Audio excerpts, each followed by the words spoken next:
Good evening and welcome to The Apprentice, You're Fired. With 6 tasks completed, we're at the halfway stage. So tonight we'll be casting our eyes over the 10 candidates who remain in the fight for Lord Sugar's £250,000 business investment. And we'll also see how being polite can sometimes stop you giving someone the honest answer they deserve. There's no point in us paying £50 per head just for the stuff. So thank you so much for seeing us. OK, no problem. While we're here, though, can we buy some piping bags from you? How she bit her tongue, I do not know. Now to our entertaining panel, events entrepreneur Archie Archer, broadcaster Trevor Nelson and comedian Russell Kane. Welcome to Your Fight.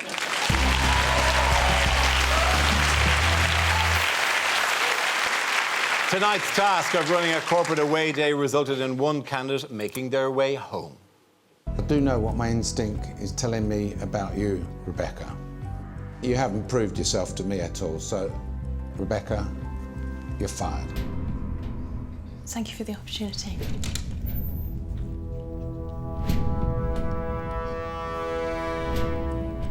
Please welcome Rebecca Slater.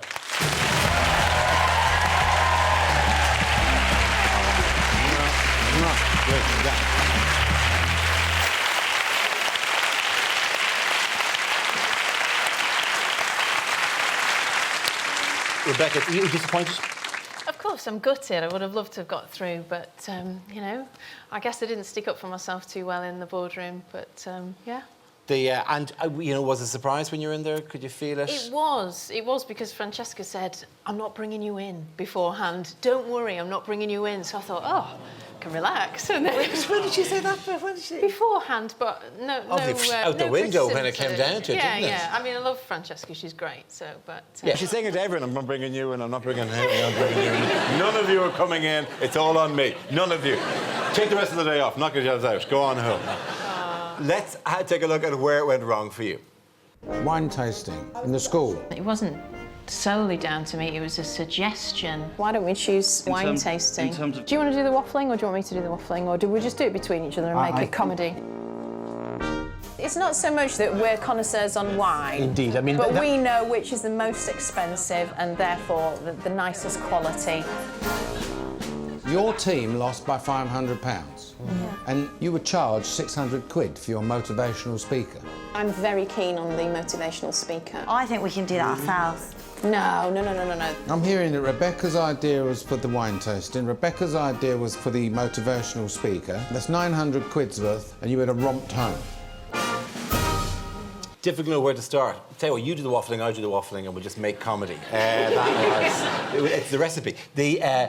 Let's start with the motivational speaker. A lot of blame, for some reason, given to you as if that you had specifically burnt £600 here. Well, to be honest, I mean, that definitely was my thing. I really did want to go with the motivational speaker because I thought that was the sort of business content of the day. I could see the way things were going and the way things were forming in the day, and I thought, you know, between us, I think we need somebody in who's professional who can put that across better. Archie, you book people for these kind of events? Well, I mean, I kind of have a little bit of respect also for you for actually going with the motivational speaker. Thank because you. I don't know if anyone stood up enough, you know, to the job. Definitely, that happened. So you might have been in even more trouble had you not hired someone in professionally. Yeah. Well, there is something to be said for it. I mean, because I'm not sure if I would like to have sat through a motivational speech given by Jason or Louisa. I'm not sure. I felt that the massive business lessons that Jason could teach me about 18th century Protestant church architecture would have been Would you have been able to remember it and repeat it the next day? No, I'm amazed I got that entire phrase out just there. Let alone the following day when I'm running my internet travel company going, well, I suppose there's lots about what Plato said about this, reflects in this, like whatever. Yeah, you know, and you're a professional speaker, I'm a professional speaker, we've all done gigs. I mean, we should be fighting in this part for more professional speakers rather than bluffers coming in and doing the job instead, shouldn't we? I think, listen, I totally agree with what you did.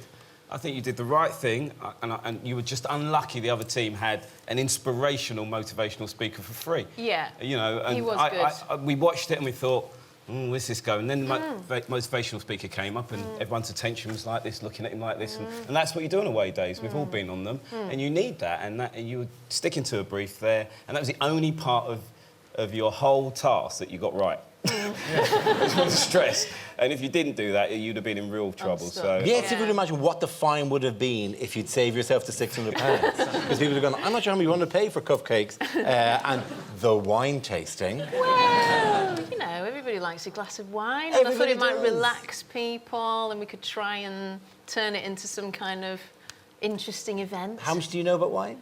About that much. I know what I like. The different prices of the wines you'd bought that day would be the sum not total of your knowledge. Absolutely. So people were there expecting something rather than, you know, because I'm not an expert on wine, but I've heard of there are different types of grape, for example, and there are different countries, there are different terroirs. It's more than just, darling, this is a special occasion. I have bought £20 wine. This £20 wine tastes £5 better than the £15 wine we had yesterday. Like, are you a wine expert? Well, for me, this is where the failure was. I mean, the fact that the £600 speaker, for me, is a false lead. The wine tasting didn't fit with the day, didn't fit with school. Well, it fit with my school, 2020 over the park, while the dogs moved in. But maybe in a posh school, you have a Merlot before Latin. I don't know. For me, I just thought it didn't make sense, and it didn't have any narrative to it. It didn't really relate to any business objectives, and it didn't have any relevance to the sort of overall objective of the day. That said, that's my kind of away day. Let's all go and get pissed. Just a box of booze. Let's get off it. That's even better. A box of booze. Which one of these came from a box? That kind of wine tasting. It's a wonderful vintage. Is it Aldi? Let me refill that. Don't look. Putting in a water pistol. Has any call for wine tastings on corporate away days? Well, yeah, I mean, it's a really popular thing to do, but you've chosen a theme which was school, and it just didn't fit with your theme. I think we were running out of ideas, to be fair, though, and it was kind of like, what should we go with? But sure, school is the easiest thing in terms of coming up with, like, you know, sports. The sports, I think, kind of went out the window quite quickly. You got the planks of the team-building planks, which are very important. Yeah, and actually, that didn't look too bad. That seemed to be quite successful. I never saw that because I was cooking, so that seemed to go pretty successfully, actually. The business message was vague at times. One would say tenuous. This may be unfair to do this to you, but I want to see yet again how you linked the wine tasting to the tenuous business message. Let's just enjoy the tenuous business lessons you're trying to get across there. It's a link in with your company, which is, I know you provide 5-star events and arrangements with different costs. So it's to do with costing and quality, and that's why we've linked this in. Bravo.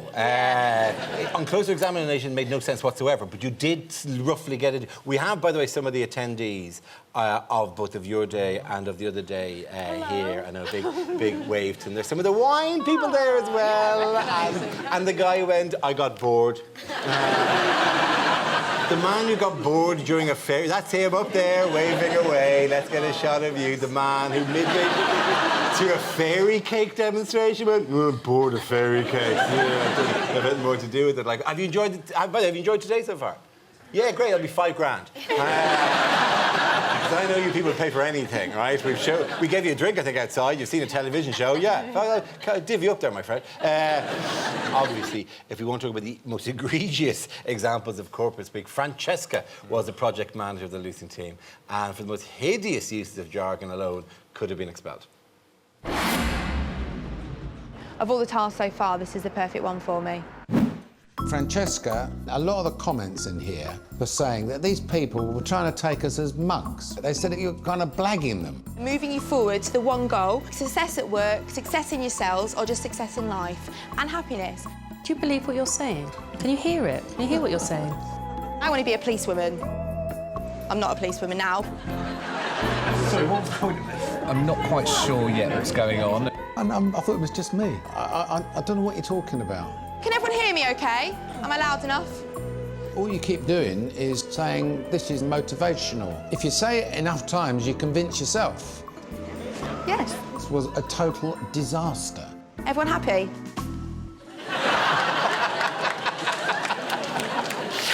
I like it. One goal. Success in life, success in business, success in yourselves, And happiness. That one goal was quite impressive. I thought the Dalai Lama was going to burst out at the wine tasting. Enlightenment is achieved. Yes. I also like the I want to be a police officer. I mean, is it that easy to be a motivational speaker? Where you go, well, I want to talk to you today about how my dream of being an astronaut didn't actually work out, so I'm not an astronaut now. But I think that's why, with you actually having a motivational speaker, had Francesca been the motivational speaker, I mean, that would have really been quite disastrous. When we had the brainstorming session, you know, I know Jordan in the boardroom piped up and said, I was more than prepared to be a motivational speaker, but he truly didn't. But, I mean, had he put a good story across, I'm sure we would have considered it. Did you not step up and want to be... Me personally, no. I genuinely didn't feel I had the, you know, the expertise to, you know, put that across, really, and I wanted to do a really good performance, so, yeah. I don't think your style in The Apprentice would have worked as a motivational speaker. Thanks. I like your style. It was very sort of, how can I put it, judgmental. A little cold at times, I'm just being honest. Maybe a little cold at times, but it was perfect. But it was it was perfect for the boardroom. We'll get to that a bit later, but I just don't think you had anyone in your team that could have pulled that off the way Neil did. Oh, I mean, if she had done the speech, Francesca, I mean, it's not just saying I want to be a policeman. That's what you said when you were about 8, wasn't it? It's like, punch my BCG, see how much pain I can take. Thank you. What would you recommend for the school team, as opposed to what they did? Well, I think you could have carried the theme more. I mean, the other team, they had the, you know, military... you know, Nobody was dressed as a teacher. Exactly, you could have had a little bit more uniform. How does the teacher dress? The whole theme. Well, they've got mortar and hat. The corny teacher? Yeah. Okay. Yes, like, what? I'm not saying... I didn't go to that kind of school, did I? I'm saying, well, that's not what a real army man looks like either. In a suit with just 2 black lines there. I'll be honest, that's not what a flamingo looks like a lot of the time either, right? He's like rigid and about 8 feet tall, you know. Or fire! Nothing! All right. Nothing looks like it was, yeah. It's the corporate world, it's the world of magic and illusion. On the away day itself, you were twinned in the kitchen with Jason, which has happened before on the farm shop task, so you've become a fairly slick machine, the two of you. Jason's speed is 1 speed, which is glacial. Quality takes time. I'm getting worried that our standards are slipping. She's very, very quick in what she does, especially if she's in the kitchen. Bang, bang, chop, chop. No, that's not good. No, carry on peeling. Quick as you can, mate. Yeah, leave that to me. No, I'm doing them. How do you do the time? Just twist it and press start. I'm trying to figure out how to do it. Yeah, just get it out first. It is in? Yeah, you just go like that and press play. Is that a simple? Press play. Right, okay.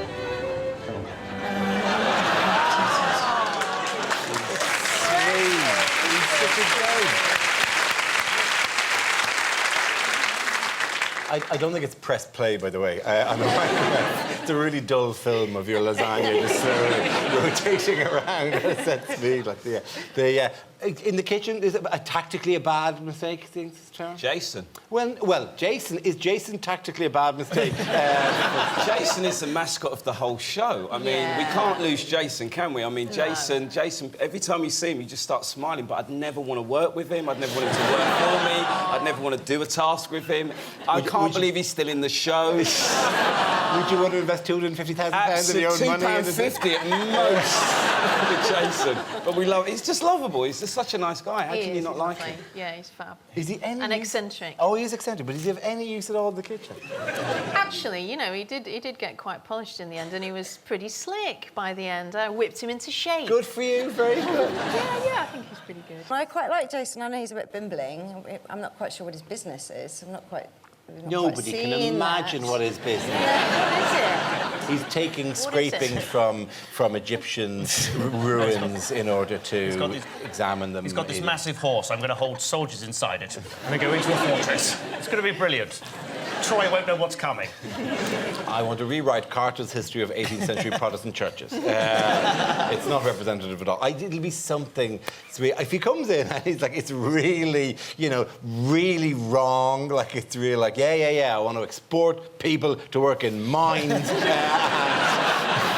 What? Where did this come from? Yeah. Yeah, young people, I make their heart work with their heart, with their little fingers digging for diamonds. What? Really cockney or something. I want to open a Weatherspoons. Big a difference.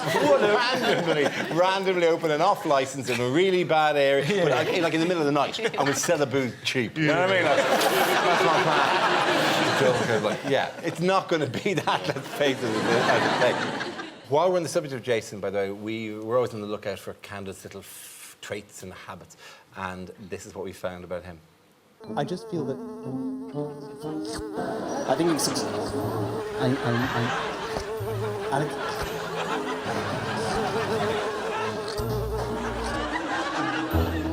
I just feel that I'm also actually watching the I have some more fun.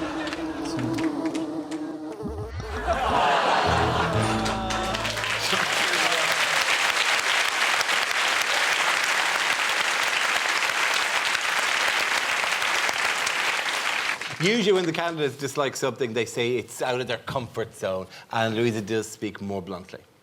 I hate the corporate world, the boring black suits. What do you think this is? We're in the corporate world. You can't go into something saying, I don't agree with it, I dislike it. I think a lot of empty words are spoken in the corporate world. You're talking to three people leading from the corporate world and you're telling them you don't like what they do. But these are three successful people because they don't stand there and talk a load of crap to people. You might find that a rough attitude when you get in front of the bank asking for investment in your business. You say you're very unforgiving, and if you push me, I will flip. And when I flip, you don't want to be there. I'm not difficult to work with.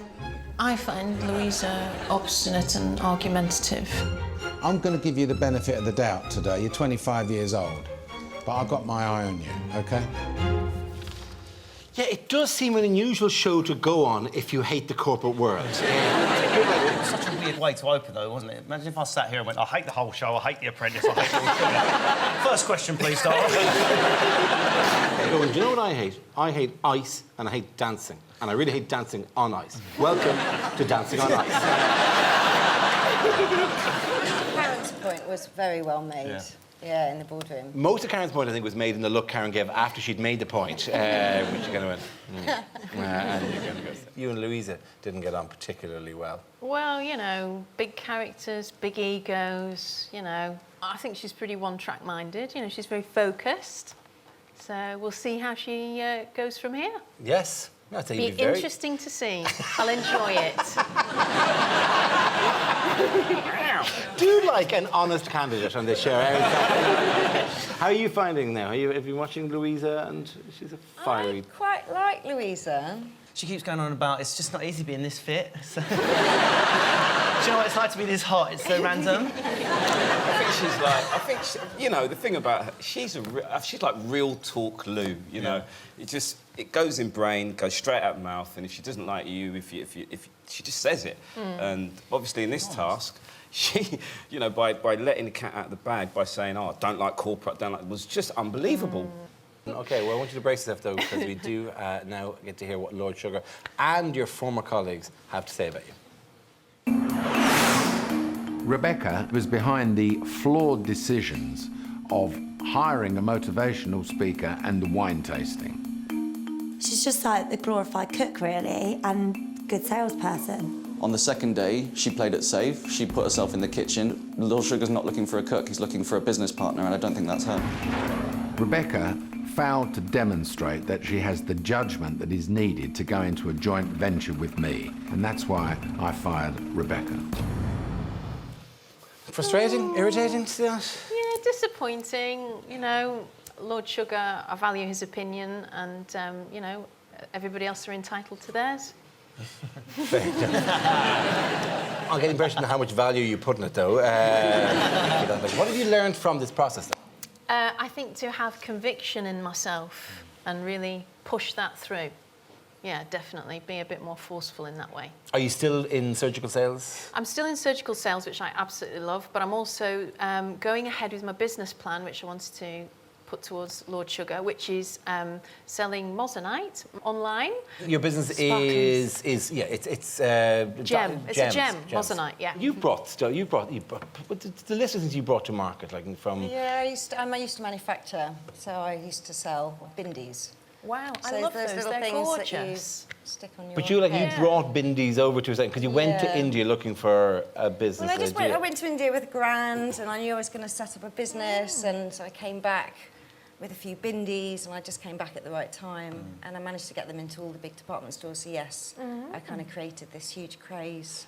And then went from bindies to henna. Essentially, Yeah, so Madonna went to India to do her video Frozen, and then I was supplying with Selfridge, so I was in the right place at the right time, their sole Indian supplier. So I brought out the first henna kit and then flooded the market. And then from being a henna artist, I met lots of other performers, and it just seemed a natural progression to set up an agency.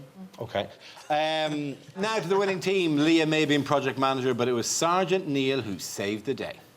Good morning, Sergeant Neil, is what I'm actually looking for. Good morning, Sergeant Neil. I like being a branch manager, but a bigger branch, so bigger challenges.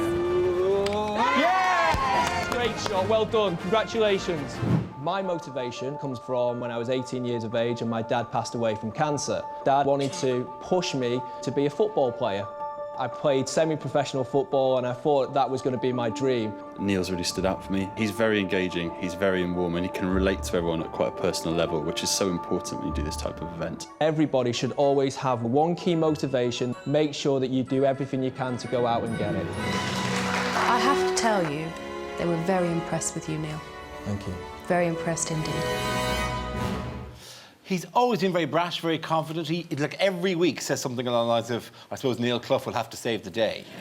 He does like putting things on the record in which he gives speeches about how Neil Clough will do when Neil Clough has to face his task, because that's what Neil Clough does. Neil just gets up and does it, right? But today he did. I was really surprised. I didn't think he'd be such a great motivational speaker. Yeah, he was very But he did really well, and the client really responded well to him. A bit of humility as well. Yeah.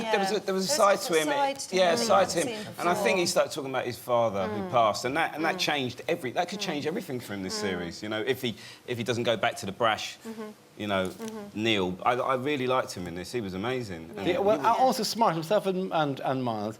They were actually talking business to people as they do in the archery. I mean, just the two of them, just going one by one and speaking to the client about actually what their message that they were trying to get over, and speaking individually to people. They which came across really came professionally, yeah, didn't exactly. they? Yeah. They did, yeah. It was less gimmicky and just a bit more real, I suppose. And as soon as you think someone's being honest, you engage with them a bit more. Yeah.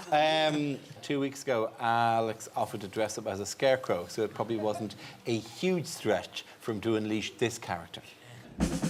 Oi, no, don't touch my Don't leave her eyebrows. I saw eyebrows. that. Somebody will make me very, very nervous. Colonel!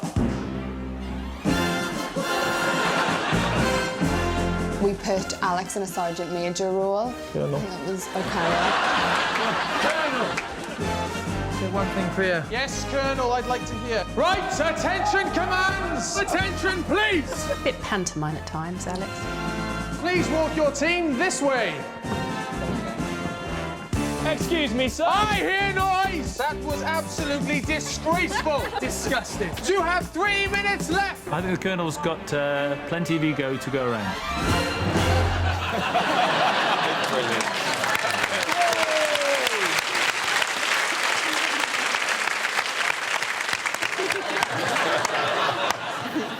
It's not an enormous, complex character to get into, but I like the commitment of a man who doesn't want his imaginary rank reduced. I worked long and hard to become an imaginary colonel, and member of the Women's RAF isn't going to lower me down to imaginary lieutenant here in this situation.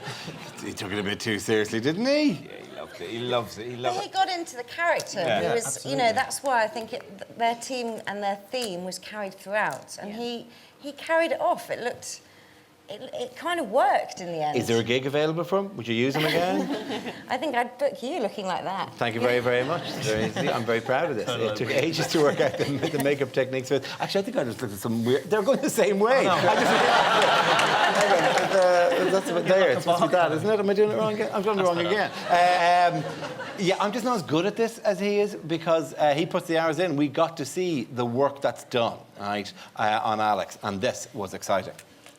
So just doing a tidy up. Yeah, that's fine, thank you. I feel pretty, oh so pretty. Alex, what you having done? Well, my eyebrows done. You big girl. No, gotta look after myself, don't I? Sit the pretty girl and watch me there. Things in my eyebrows, I gotta keep them in shape and to look good, don't I? Such a pretty face, such a pretty dress, such a pretty smile, such a pretty face. My eyebrows are perfection.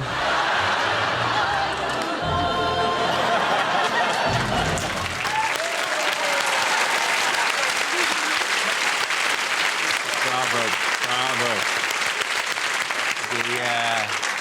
I'm not exactly sure what look I've gone for on this particular situation, but it is. I should have just gone for permanently surprised. It's a much better technique than the one that he's using. Is that too much as a lady? Is that a bit much now, the eyebrow thing? Well, I mean, he's obviously carrying it off really well, and it's, Come on. Everybody knows To what Alex. extent Everyone is it knows Alex from his eyebrows. Yeah, that's So what he's you the want. That's your first dream. candidate I want that you everybody to remember. know me from my eyebrow. Because, there's something memorable about him. His eyebrows. That's the extent of it, like whatever. As a man who quaffs, as a man who, I like the way you skip me. Yeah. There's nothing wrong with a bit of quaffing and a bit of topiary wherever you want to do it. It's just facial topiary is just a bit... It can be a bit... But he's gone too far back, hasn't he? I know, you don't want to indicate an emotion by what you've done to your eyebrow. You want to go for something neutral, don't you? OK, grand. Now, we have to go to our vote, I'm afraid, and we're going to go to the three of you first. Archie, do you think, and just going on the three who were in the boardroom at the time, Yeah. Lord Sugar was right to fire Rebecca? I think if you'd have fought a bit harder, you probably, could have helped save yourself. So, because I don't think you fought hard enough, I'd kind of have to agree. That's fair enough. OK. Trevor? No, I disagree. I don't think you should have been fired at all. I think Francesca should have been fired. What do you think? I'm going to have to agree. I mean, I think Francesca, it showed that on the inside there wasn't much going on with all her lingo, so I would have fired Francesca. OK, grand. Let's throw it to the audience. If you agree with Lord Sugar, please hold up fired. If you disagree, hold up hired. Yes. Oh, wow, that's almost entirely green. Yes, hired. It's of no real value, obviously. But nonetheless, you should be very happy with that, like whatever. I think that was I'm very happy with that. Okay, Thank grand. you so much. It's a small thing, but it's a thing nonetheless to take away. Speaking of small things to take away, though, from all this, we do like to give, it's only a tiny gift, but we do want to think that if you're ever in the position again where you are standing in front of people speaking about a topic that you clearly know nothing about, this is the Bluffer's Guide to Wine. We'd like you to study this and learn grape, just grape, not just price, not just it was on a high shelf or a low shelf. There's so much more. We'd like to have this with our please. Thank with you our thanks. so You're very much. kind. That's Now, lovely.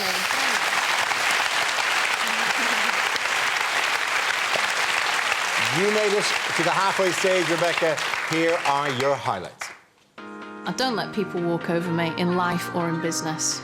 I'm confident, I'm assertive, and I'm confrontational when needed.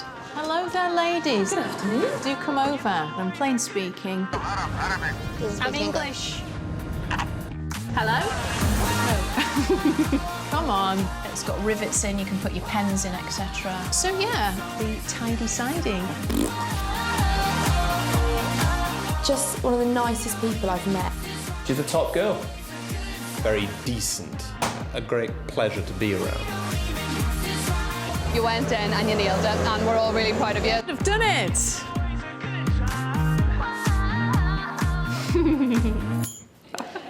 Ladies and gentlemen, Rebecca Slater.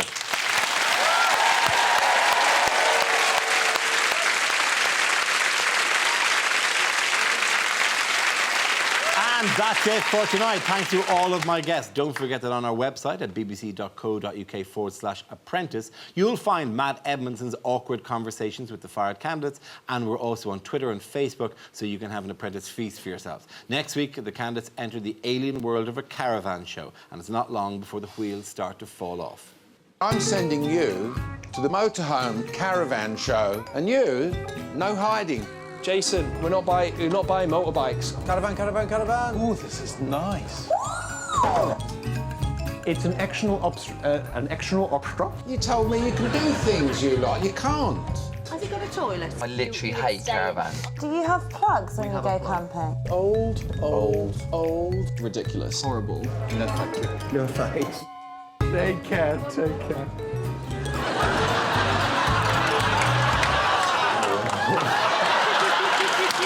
We'll see you at the same time next Wednesday. Good night.